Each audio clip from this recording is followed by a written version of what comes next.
It felt like being back at school in the schoolyard with the bullies when somebody's putting you down to make themselves feel better. I didn't work one day of the week. I worked 4 days, and not 5 then, because I wasn't working that day. So I was a failure. Welcome to Reclaim Your Voice, the podcast for business owners who are ready to be heard, speak on stages and podcasts, and to become genuinely known for what they do. I'm Savannah Madden, confidence and speaking coach for founder-led businesses, and I help you find your voice, own your expertise, and speak in a way that attracts the right clients and opens the right doors. Here we talk about finding your voice, building the confidence to share your message, and doing the real work that gets you recognised by the people you're meant to serve. If you've got something important to say and you want the world to actually hear it, you're in the right place. This is Reclaim Your Voice. Hello and welcome back to Reclaim Your Voice. Today is a guest episode day and I am joined by someone who is a vision-led brand strategist and designer, and I am so excited to introduce to you Nikki Clements. Welcome to Reclaim Your Voice. Hi, Savannah, and thank you for having me. I'm really excited to be here. Good, likewise. So I always like to start at the beginning and for guests to tell us a bit about themselves in their own words rather than me doing some long intro with the written bio and all of that sort of thing. So let's start at where you are at the moment in terms of your business. So what is it that you do? Who do you serve? Who do you help? What's the whole shebang, Nikki? So like you said, I am a vision-led brand strategist and designer, and that is an absolute mouthful. But in essence, I help women bring their visions to life. So that revolves around branding, design and marketing. And I'm in the middle of a pivot. So I sort of like to switch, and at the core, I really want to help women own their business and their brand and understand it. So they can then take ownership of it and run with it, because it's all good and well me designing them an amazing logo or branding or whatever project I'm doing with them. But if they don't understand how to use it moving forwards, then it just ends up being something really pretty. And I'm really fed up of seeing that with a lot of people. So I'm owning it at the minute. I am helping people own their brand by not just delivering the deliverables, helping them understand it as well and supporting them so they can use it the right way and really feel it at the core of who they are. So it's a mix between personal branding and business branding, entwining the two. So I really like what you said there, because I think some people can get themselves into that situation where they invest thousands and thousands of pounds into having their whole brand created, as you say, with all the logo and their colour schemes and their assets and everything. And then it all just sits in a folder and no one really knows where it's supposed to go, what's supposed to be done with it and how they could utilise it to the best of their ability. So that sounds like you've got the whole package there, that you're supporting everybody from sort of start to finish. So how have you got to where you are today? Can we have a little bit of your backstory, Nikki, as how you got to be a business owner? So I started in the world of graphic design when I was at secondary school. It's like, it goes way back to the beginning. If you want really back, it's like my nana. I've spent time with my nana with crafts and a box under the stairs that contained empty toilet roll tubes and cardboard boxes. That was where my love of design and creating and crafting came from. Then my dad introduced me to the digital side of things when I was about 12 or 13, I think. Don't quote me on the age or time frame though. And he had Photoshop on his computer and he was showing me how to manipulate photos. Do you know, remove sleeves and things like that? I was fascinated by what it could do. And I took my love of design and then went into college and did graphic design, then into university and did graphic design again. Dropped out of university due to my mum getting poorly and me not really being in headspace and wanted something different. I've got ADHD as well, and it was time for something different. And I joined a publishing company where I worked from the bottom. I was on the phones, chasing the artwork, getting all the artwork in for the designers, and knew that I had my qualifications in design. And after 3 months, I was invited to become a junior designer. And from there, I spent 18 years working my way from the junior designer to managing the design and marketing room. But it wasn't the best of jobs. It was a bit toxic. There was a lot of negativity in there. So when COVID came around, I'd already been looking for a job, and I'd been through a local company. I did 3 rounds of interviews, the phone one, the brief, and to send a piece of artwork in, and then the in-person one. I was told that I won't be able to handle confrontation. They thought, well, I don't really want to end up in another job where somebody's, like shouting at me, or there's confrontation in that place. That isn't me. I don't like confrontation. Even though I can handle it, I was with it for 18 years. So I decided to try and do it myself. Well, I did it myself. There was no trying. It's like, right, what are you going to do? Let's do this. So I started with the logos and that way, and offering it for free because it was during COVID, in exchange for testimonials. And then putting a price on it. Started at £35 for a logo. And then from there, it just snowballed until I left my job in 2022 off the back of a very awful phone call where I was called a failure. And I handed in my notice that day when I came off the Zoom call. And I thought, enough is enough. I've built something behind me now. I don't need you to make me feel horrendous. Goodness. That is absolutely horrendous though, isn't it? Like, yeah. I'm just getting a little bit fed up of hearing some of these stories, Nikki, I have to say.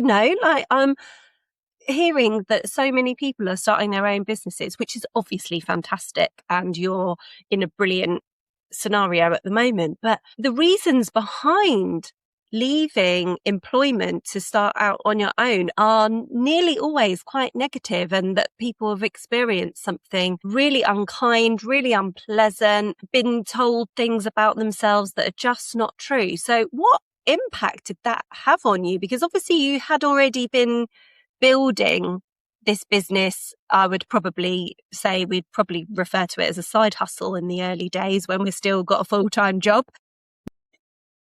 What did that feel like when you were being told that you're a failure? Did that affect how you moved forward with your business, or did it actually give you the extra push to be like, I'll show you? I think that is what gave me that I would have still been there now. I'm not fast at moving sometimes. I didn't have the same confidence that I have now. So I was staying because it was a comfort zone. And I knew what I was doing. I knew I was good at it. But then that call, I can still remember just turning it off, and it was tears of anger. And then one of my colleagues rung me, because we all worked remote then. And she's like, Nikki, she said that was wrong. And I'm like, I'm done. I said, that is my point. I can't do this anymore, and I shouldn't have to. It's like, it felt like being back at school in the schoolyard with the bullies. When somebody's putting you down to make themselves feel better? Yes. Because they couldn't do anything about it. I didn't work one day of the week. I worked 4 days, not 5 then. And it was because I didn't work that day. So I said something was going to have to go out the following week because I wasn't working that day. So I was a failure.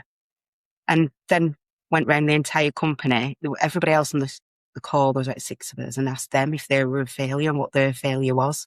It was like belittling. I just can't even believe that this sort of behaviour was existing like 5 years ago, 6 years ago, and obviously way before that. It's just mind-blowing to me that people think that it would be okay to speak to other members of their team or people that work for them in that way. I mean, I've got 2 businesses, and in one of them I have a team of 10, and I wouldn't dream of speaking to anybody on my team like that, because I would expect them to be like, ta-ra, see you later, I'm not going to work for you anymore. But also because I wouldn't want to make anybody feel like that. I just can't even get my head around it. It just baffles me. And then, kind of almost doing circle time, going around everybody else and asking how they were such a failure as well. I mean, it's just awful. Do you feel like that experience has cropped up for you in any moments of your business now since you've gone out on your own? Because experiences like that often can follow us around a little bit, even though we don't want them to, and we may have done the work to kind of move past it and everything.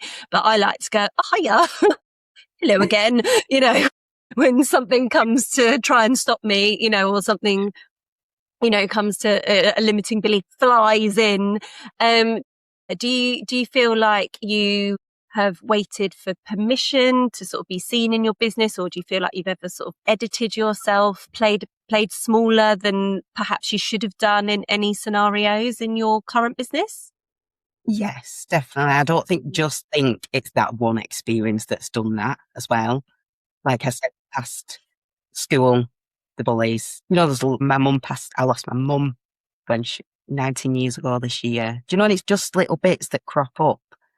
And I've always kept myself small, is the way I'm. Like, don't be seen, don't be heard type way. And then you'll be able to just keep going through things. Do you know, like hiding away. And that's one thing, especially having a business that I've had to really contend with. You know, because to be able to make business and do business, you've got to be seen. And especially on the social media where everybody's shouting to be heard. And there's little old me. It's like, oh gosh, what if somebody says something? What if somebody tells me I'm a failure again? What if somebody tells me I'm not good enough? Do you know, like all those little things crop up? Definitely. And I think that they rear their head for probably every single person at some point in their career, or every time you go to like the next level in your business. You might have grown in some way, got to a certain level, but then you need to step out of your comfort zone yet again, get into the stretchy bit, do something that's a bit more scary. And then those limiting beliefs sometimes can come back, or things that people have said to us, and it just stops us. And as you say, like makes you sort of play smaller. I think you also make a great point as well about how so many people are trying to be visible on social media, particularly in our online business industry, and that it can be quite noisy out there. There's obviously quite a lot of competition as well between different people in similar industries. And when I say competition, I don't necessarily mean negativity, but it's just the way it is, isn't it? There's not going to be one brand strategist, one confidence coach. There's multiple people doing the same thing. And it's how do you stand out and make yourself more unique? So what does it really mean to you then to own your own brand? It is showing up in a way that's, I hate the word authentic because we're all us. I don't know. It couldn't be anybody else. But not saying something because you believe, because sometimes, and I'm getting better at it, it's a work in progress. Sometimes I do filter what I think. If it's a one-to-one situation, you'll see a lot more of me because that's straight face and that's just who I am. But like over the socials and things like that, sometimes I filter myself down just in case I'm come across as something that might upset somebody, but a lot of what I say, I can't see it upsetting anybody. No, I can't see you upsetting anybody, Nikki. I'm from Accrington, it just comes with the territory. When I get very passionate about something, I throw in a few swear words. Mm-hmm. So it is what it is, but it is definitely a work in progress, and I'm getting better at it and more confident with just owning who I am as well. And that's why I keep coming back to the word own, because it's just come up a lot this year, especially. And I'm building a program around it. And it is helping women take ownership, because I'm taking ownership. And I believe we all should do. Not just in business, just in life as well. Because I was going to live our best lives if we're not owning the person we are at heart. So in terms of you building yourself up to this point where you do feel like you're owning yourself, owning your brand, talk me through what it's actually felt like to build from handing your notice in and getting to where you are now. Because correct me if I'm wrong, but weren't you known as like the lead magnet queen at some point?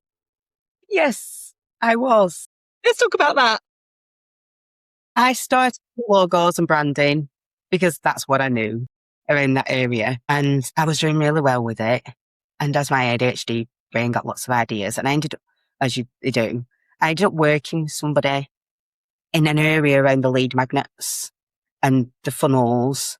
And I came to a realization from lots of conversations as well that, yeah, you can have a logo. It's not going to bring any clients in. And a lot of the people I were working with starting with a business, and like, they really wanted this really fancy branding and everything. I'm like, well, you don't really need that yet. Do you know, you need to be bringing the people towards you, bringing those leads. And I've been doing this work with this other client. I'm like, this is what everybody needs. Like, ADHD brain got really excited and went down rabbit holes and learned everything about lead magnets, funnels, the tech side of everything, what they was, how they work. And that's all I spoke about. I got really excited. I'm like, you don't need a logo, you need a lead magnet. Because that brings people towards you, shows you how you work, and gives people a peek of who you are and how you work, and brings them into your world. And then there's a potential of making a sale later. So for about 2 years, that's all I spoke about was lead magnet. The one thing, the one person, with the one offer, and I went all in with it, and I got known as a lead magnet queen on LinkedIn. And I loved it. But then I got bored. And it wasn't the full thing that I wanted to do, because it was like, you still needed the branding, because like people coming to me and like, I thought this was a really good idea for a lead magnet. So I sort of like, in the last year, I've been pivoting back, not a 360, because I'm not the same person I am when I first started my business, but sort of like going back to your roots and bringing it all together of everything I've learned over these last 6 years to create a program that covers everything and brings it all together. So I'm supporting you to do the branding first. I do believe that bit really matters. But you need to know, to be able to have it done, you need to know who you are, what you do, and who you serve, and own it. You know, because then that vision you've got in your head, I can support you to bring it to life, or I can teach you to bring that to life as well. And then that goes into your lead magnet as well, and like the tech side of things. And it just becomes amazing. And it can grow with you. But it's like giving you the independence as well, because you shouldn't have to depend on anybody else. You should come for support from other people, help you to grow, but you shouldn't be dependent on handing it over to a person who does branding, or handing it over to somebody who does lead magnet, and not having that understanding ownership. Be dependent on them to support you. It's such a good piece of advice, I think, because there's outsourcing, and then there's not really knowing what's going on with things inside your business as well. So it's good to keep a handle on it all, isn't it? Yeah. What did that feel like for you, coming right back to, as you say, your roots, you know, coming back to branding from being the lead magnet queen and being known really specifically for one thing? Scary, because it felt starting again. It was, I felt like I've been on a roller coaster and working. It goes up and down, doesn't it? Getting to the top of the big one, it's down the road. And then it's like, oh shoot, I am back at the beginning again. And like, I've got to build myself up again. And it's like a different area. So it's like, nobody really knows me for this. So do I hide, or do I just shout about it and just own it and like, right, this is what I'm doing now? And just tell my story as well of what's changed. But it's scary, but it's exciting. And you know, when you feel something in your gut that you're like on the right path. I won't say I'm woo. I'm a bit spiritual. And like, I believe that everything happens for a reason. And you get knocked down, you get back up again, because it's going to teach us something. So I think I needed that journey to be able to come to where I am today and just take ownership of who I am. And without it, I wouldn't have all the knowledge that I have now as well. And I wouldn't have met all the people who've all taught me a lesson, or I've gained knowledge or supported somebody on their journey. And then I'm bringing it all together again. So yeah, it's exciting, and it was a bit scary, but now I'm more on the excitement and like, yes, I am doing this. That is really exciting. So you have mentioned a few times today, which I've really enjoyed, the fact that you're just owning it and you're helping other people to own it as well. I think that's a really lovely phrase. But do you feel more ready to be heard now because you are showing up so much more and you feel really secure in what it is that you're doing and what you offer? And if that is the case, was there one thing that you can pinpoint that changed to make you feel that way? Oh, that is a really good question. I don't think there's one specific. I think it's lots of little bits of things that I've done along the way and a lot of inner work as well. Because even on the personal side with me, I've not been the one to speak up and say what I want. Do you know, like I've always put a lot of people before myself. You know, like what does everybody else need? Like my husband, my daughter, work, friends. And I think I've been doing a lot more inner work and getting better at saying no, knowing my boundaries and telling people what I want. And that has supported me within my business.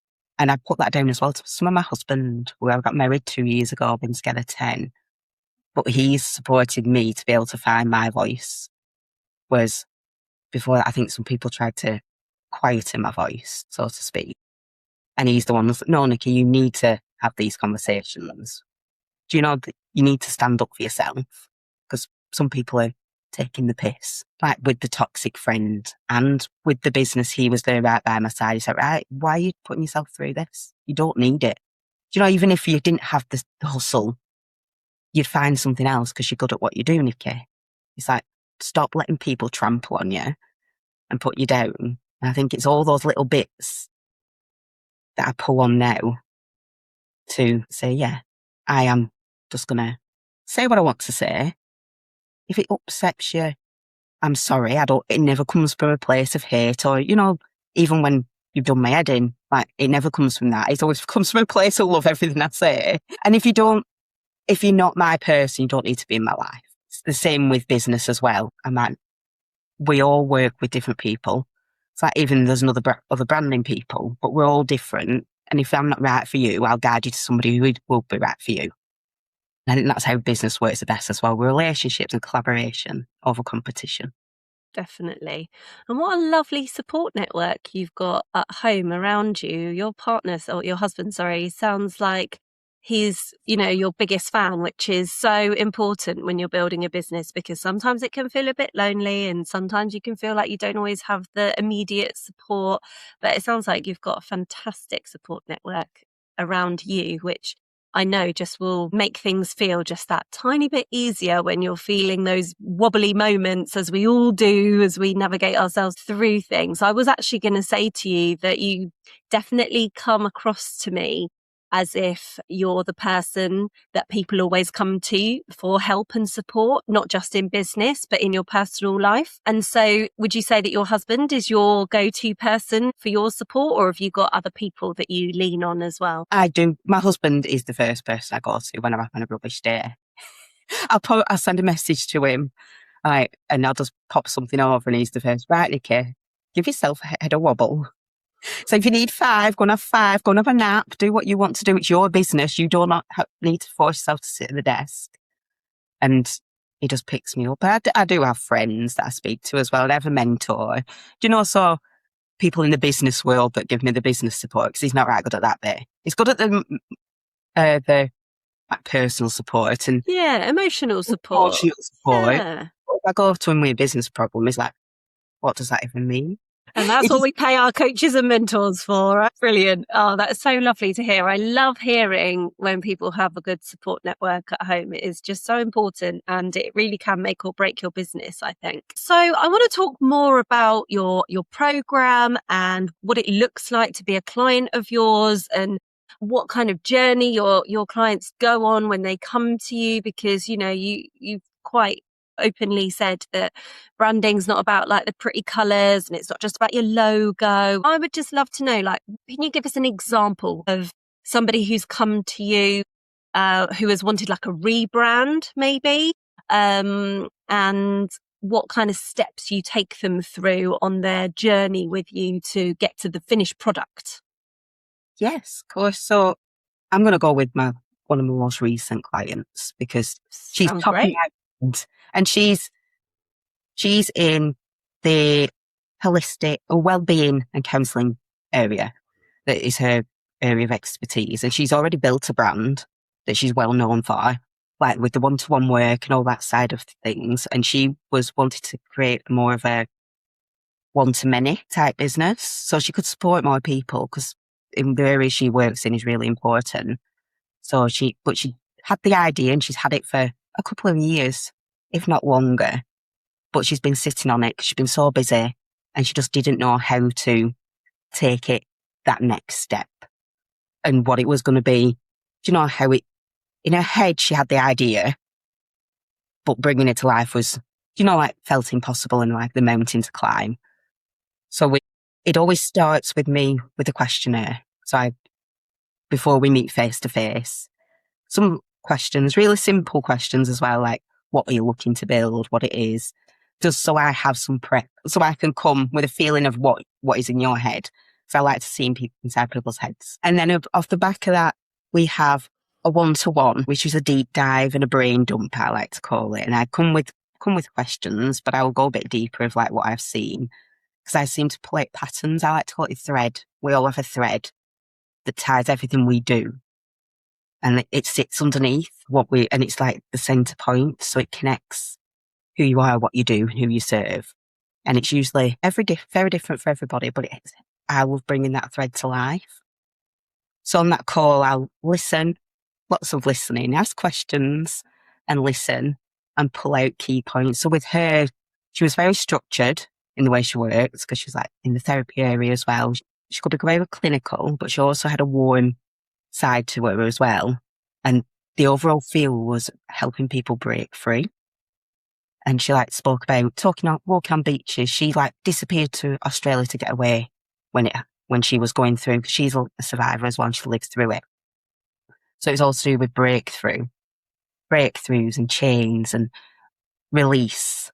And it's those words that then I use to brainstorm afterwards, because I love spider diagrams. The spider diagrams can then create images as well for mood boards, and pulling all the different words that are seen there and then looking how they translate into a visual.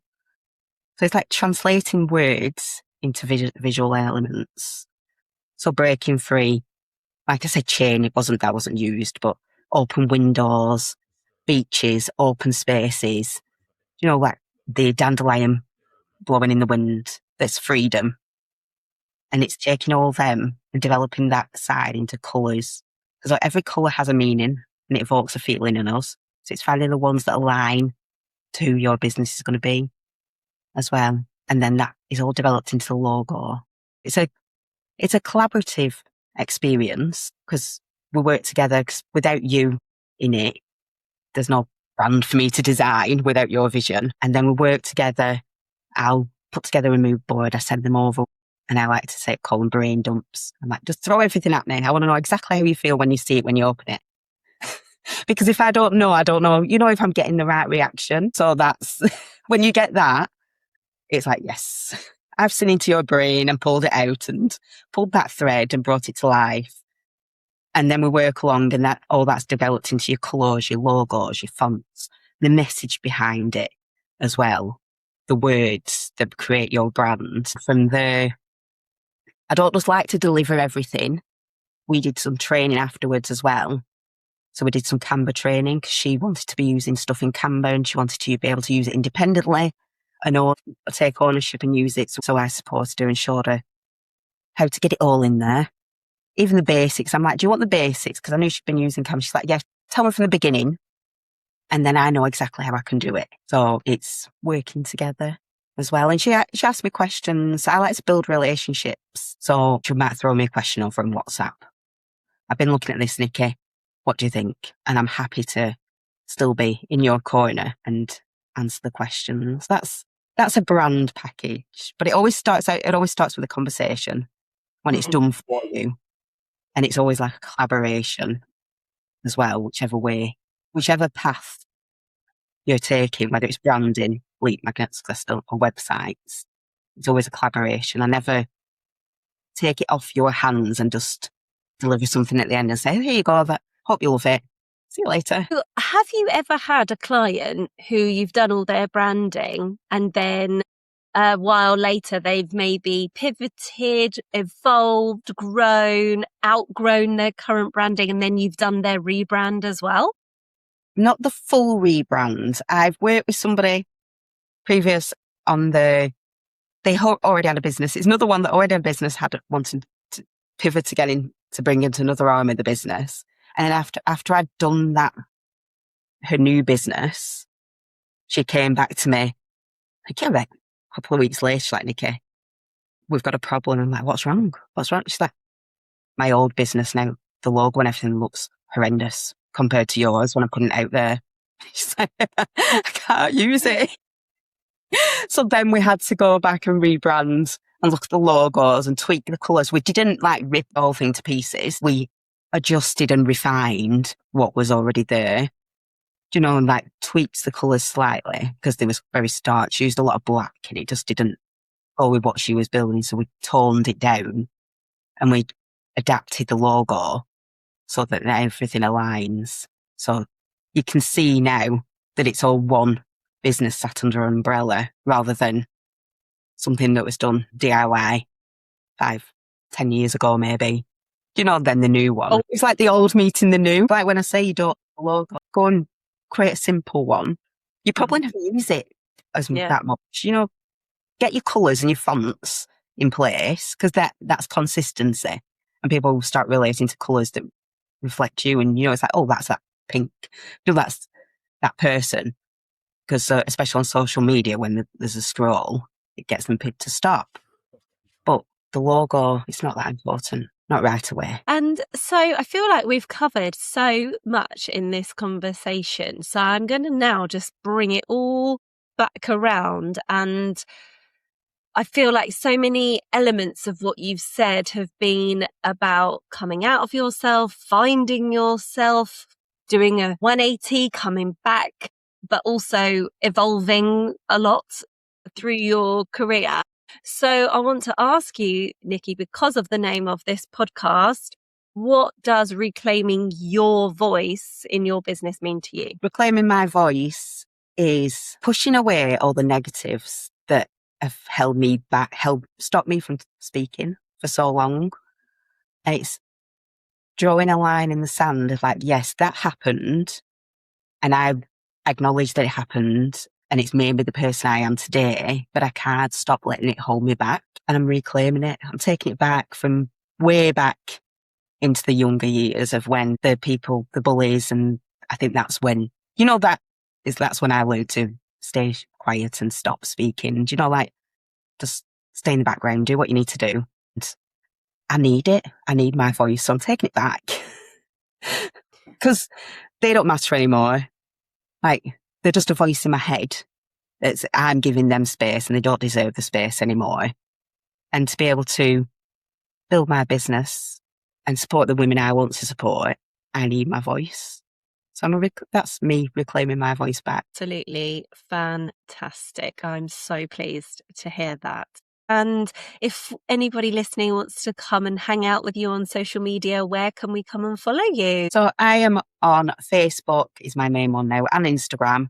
I'm brand.u.designs on Instagram and Nikki Clements on Facebook. I use my personal one. I do have a business one, which is Brand New Designs. So you can find me through both because that's where I usually am, having conversations and talking about everything I do. Lovely. And I'll link all of that up in the show notes. But thank you so much for sharing your story with us today, for sharing what it could look like to be one of your clients and to get some real insight into what it really takes to go from employment and overcome all of the horrible things that happened leading up to you going out on your own and building your own business. It's absolutely amazing. So thank you so much for joining me today, Nikki. And thank you for having me. I've really enjoyed it. It's been a brilliant conversation. Thank you so much for being here and for listening to this episode of Reclaim Your Voice. If today's conversation resonated, head to the show notes where you'll find my free audio gift. And if this episode helped you in any way, it would mean so much if you shared it, rated or reviewed the show. That support helps these conversations reach the people who really need them.